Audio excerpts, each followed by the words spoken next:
오늘 본문은 이스라엘의 패역함에도 불구하고 자기의 영광을 위해 택한 백성을 구원하시는 하나님의 모습을 보여줍니다.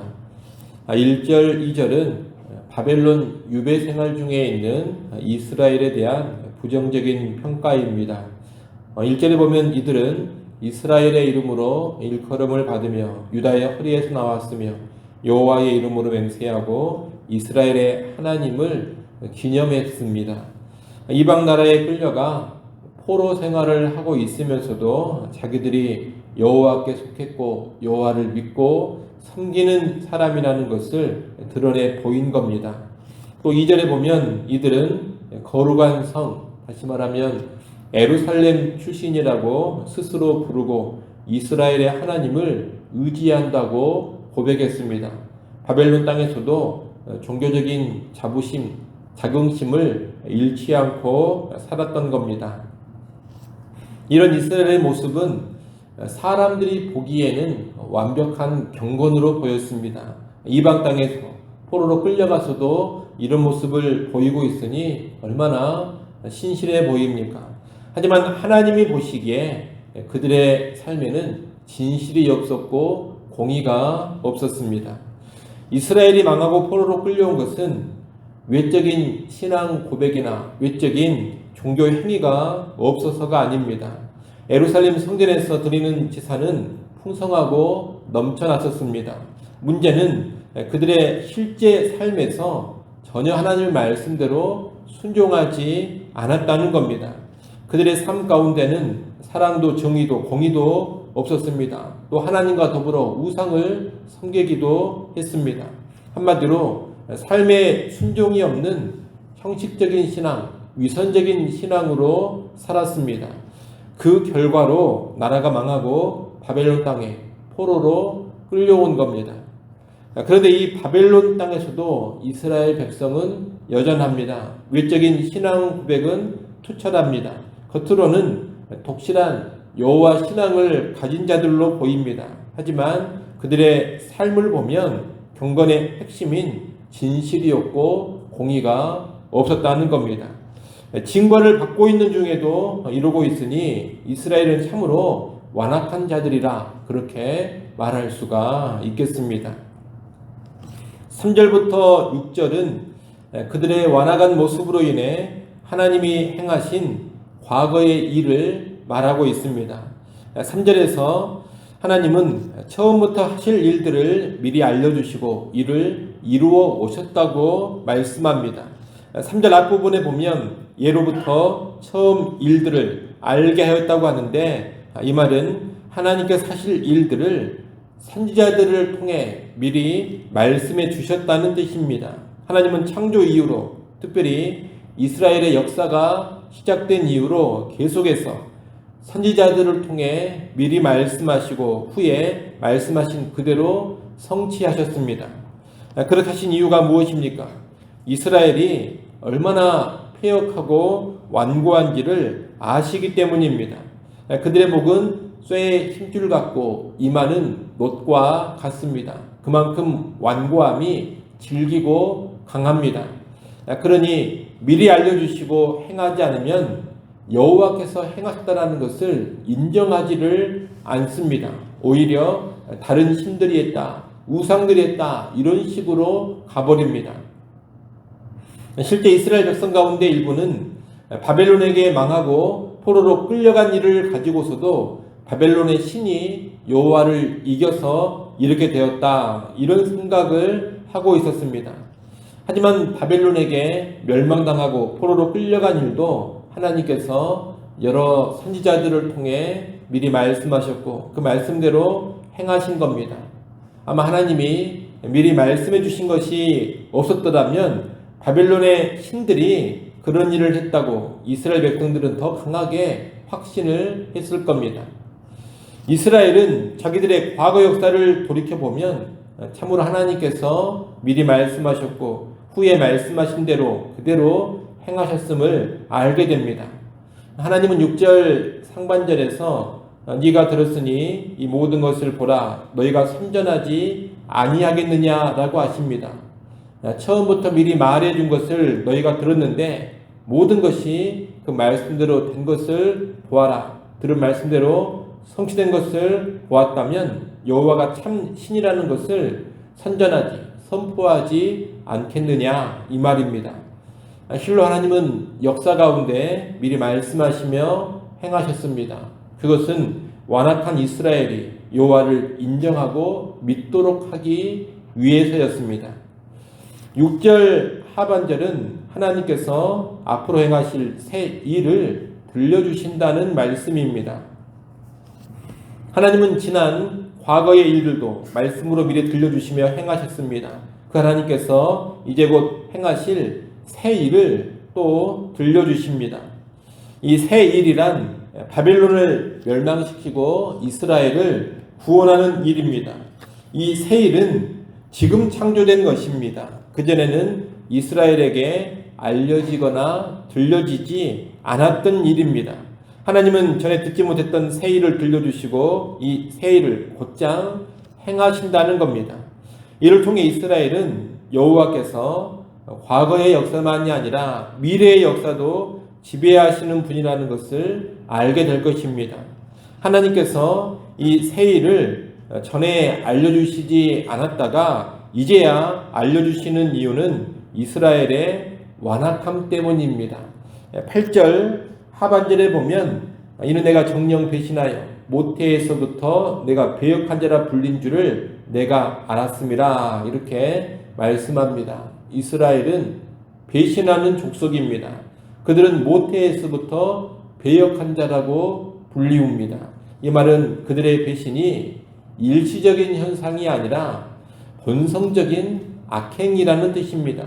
본성적으로 고질적으로 배신하는 완악한 자들이 바로 이스라엘 백성들입니다. 이런 이스라엘이기 때문에 지금 행하시는 새 일도 미리 알려주셨더라면 그들은 우리가 그 일을 이미 알았어 이렇게 말할 자들입니다. 하나님이 알려주셔서 알았으면서도 마치 자기들이 이미 다 알고 있었다는 식으로 반응을 한다는 겁니다. 그래서 하나님은 이스라엘이 그런 말을 아예 못하도록 새 일을 이제야 선포하시며 즉각 행하신다는 겁니다. 결국 3절부터 8절에서 하나님이 하시는 말씀은 다른 게 아닙니다. 이스라엘은 하나님 앞에 너무나도 완악하다. 이스라엘은 심히 완악하다는 겁니다. 그들은 역사의 주관자가 하나님이라는 것을 과거에 누누이 봤음에도 불구하고 그 하나님을 제대로 믿지 않았습니다. 앞으로 행할 새 일도 미리 알려줬더라면 딴소리하면서 하나님이 행하실 일로 인정하지 않을 자들입니다. 그런 자들이 바로 이스라엘입니다. 이런 이스라엘이기 때문에 도무지 구원받을 자격이 없는 자들입니다. 만약 구원이 이스라엘에게 달려있다면 이스라엘 백성 가운데 그 누구도 구원받을 수가 없을 겁니다. 이스라엘의 완악한 모습을 본다면 구원을 전혀 기대할 수가 없는 겁니다. 그런데 어떻게 이들의 구원이 가능해지느냐? 하나님께서 자신의 이름과 자신의 영광을 위해 이스라엘을 구원하시기 때문입니다. 이스라엘을 구원하시려는 하나님의 의지가 그들의 완악함, 그들의 굳은 고집보다 더 강하기 때문입니다. 하나님은 9절에서 내 이름을 위해 내가 노하기를 더디하며 내 영광을 위하여 너를 참고 너를 멸절하지 않으리라 이렇게 말씀합니다. 이스라엘의 완악함이 있지만 이들을 다 멸해버리면 하나님이 자기 백성을 버렸다. 여호와가 자기 백성을 제대로 지키지 못했다. 이런 비방을 들을 수가 있습니다. 그런 일이 일어나지 않도록 하나님의 명예와 하나님의 영광을 위해서 노여움을 참고 이들을 멸망시키지 않으신다는 겁니다. 10절 말씀은 번역이 조금 아쉽습니다. 10절 말씀은 번역을 이렇게 하는 것이 좋겠습니다. 보라, 내가 너를 연단하였으나 은처럼 되지 않았고 내가 너를 고난의 풀무불에서 택하였노라. 이 말은 포로기에 징벌을 통해서도 이스라엘이 순수한 은으로 재련되지 않았음을 의미합니다. 은을 불로 연단하면 불순물이 제거되고 순수한 은이 됩니다. 그런데 이스라엘은 포로기의 징벌이라는 그 불을 통해서도 깨끗해지지 않았습니다. 이렇게 재련에 실패한 광석은 버려지는 것이 마땅합니다. 하지만 하나님께서는 이들을 버리지 않고 고난의 풀무불 곧 바벨론 포로 생활에서 택하여 건져내신다는 겁니다. 거듭되는 실패에도 불구하고 이스라엘을 버리지 않는 모습을 이 10절에서 말하고 있는 겁니다. 11절은 다시금 이스라엘에게 행하시는 새 일, 곧 바벨론 포로 생활에서의 구원은 하나님 자신의 영광을 위해 하는 일임을 선언합니다. 우리 11절 말씀 같이 한번 읽어보겠습니다. 11절 함께 읽습니다. 나는 나를 위하여 이를 이룰 것이라. 어찌 내 이름을 욕되게 하리요. 내 영광을 다른 자에게 주지 아니하리라. 아멘. 이스라엘의 구원은 결코 이스라엘이 구원받기에 합당해서 받은 것이 아닙니다. 이스라엘은 여전히 자격이 없고 심판받아 마땅합니다. 하지만 하나님의 영광을 위하여 하나님께서 구원을 이루어 주시는 겁니다. 한마디로 하나님은 자기 영광을 위해 자기 백성을 끝까지 책임지시며 구원해 주시는 겁니다. 심히 완악한 백성임에도 불구하고 자기의 영광을 위해 구원의 일을 행해 주시는 겁니다. 이상의 말씀은 구약의 이스라엘에도 적용이 됩니다만 특히 신약시대 우리의 분이 어떻게 이루어지는지를 잘 보여줍니다. 전에도 말씀드린 것처럼 이 새 일은 궁극적으로 예수 그리스도를 통해서 구원으로 성취됩니다. 예수 그리스도를 통한 구원 역시 우리에게 어떤 좋은 것이 있어서 이루어지는 게 아닙니다. 우리 안에 있는 어떤 선한 것을 근거로 구원이 이루어지지 않습니다. 우리가 구원받기에 합당한 모습을 보여주기 때문에 구원받는 게 아닙니다. 만약 구원이 그처럼 우리에게 달려있다면 우리는 구원을 받지도 못하고 받은 구원을 유지해 가지도 못할 겁니다. 우리는 아주 완악하며 우리 안에 부패함이 많기 때문입니다. 우리는 모태에서 날 때부터 죄 가운데 태어나기 때문입니다. 그러나 구원이 우리에게 달려있지 않고 구원이 하나님께 달려있습니다. 하나님께서 자기의 영광을 위해 자기의 능력으로 이루시는 것이 구원입니다. 하나님은 자신의 이름, 자신의 영광을 위해 택한 백성을 구원하시고 그 구원을 확실히 보장해 주시는 겁니다. 그런 여러분, 구원이 우리에게 달려있다는 생각을 버려야 합니다. 구원은 내가 잘해서 얻는 것이 아니고 내가 잘해서 유지해 가는 것도 아닙니다. 내가 열심히 해서 완성시키는 것도 아닙니다. 구원의 시작과 유지 그리고 완성은 모두 다 하나님께 달려 있습니다.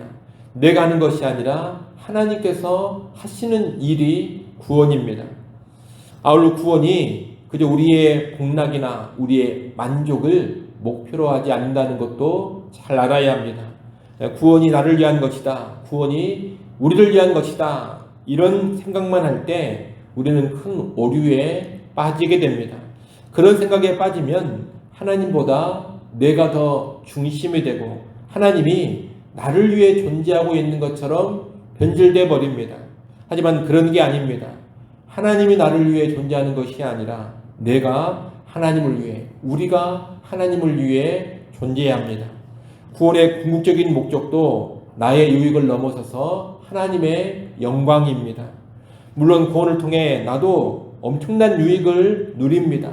하지만 궁극적으로 구원은 나를 위한 것이 아니라 하나님의 영광을 위한 것입니다. 구원의 시작과 구원의 유지 그리고 구원의 완성, 이 모든 것은 하나님의 영광을 위해서 하나님께서 스스로 하시는 일입니다. 그러니 철저히 하나님 중심으로 오직 하나님께만 영광을 돌려야 합니다. 그것을 의도하는 것이 구원인 겁니다. 이를 명심하시고 구원과 연관해 우리 자신을 보지 말고 오직 하나님을 바라보시기를 바랍니다. 또한 구원과 연관해 나에게 집중하는 것이 아니라 하나님께 집중하시고 나의 행복과 나의 만족에 몰두하는 구원이 아니라 하나님의 영광으로 나아가는 그런 구원이 될 수 있기를 간절히 소원합니다. 기도합니다.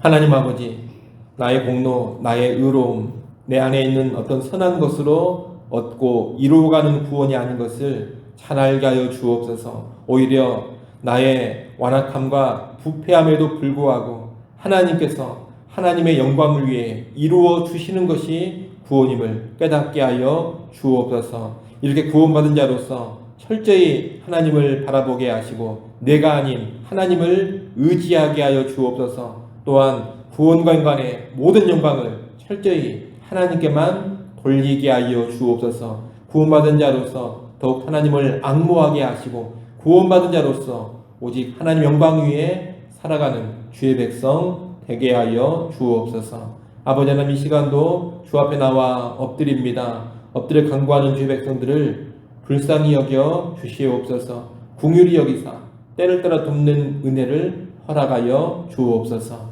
예수님의 이름으로 기도드리옵나이다. 아멘.